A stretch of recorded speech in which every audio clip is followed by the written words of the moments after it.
Hey everyone, so I just put a GPT bot in my Discord, so come try it out for me, come beta test it for me um, until I reach my API allowance.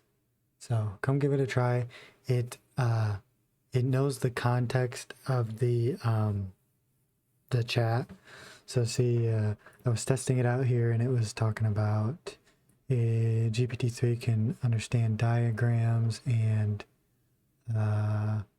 GPT-J and parameters and stuff. And we were talking about that up here. We were talking about that up here. And then it also said, Grambo Jangles, thanks for the links. And it's responding to this up here.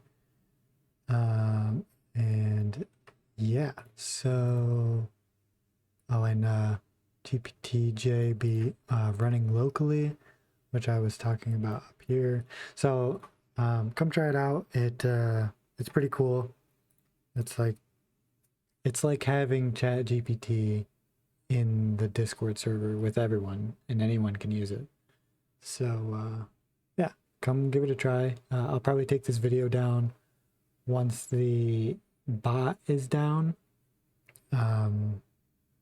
because I'll probably pull it for a bit for maintenance, and it's kind of cobbled together right now, so I expect there to be issues. So come give it a try, come test it out. All right. Oh, the Discord link is in the description. So yeah, thanks for watching.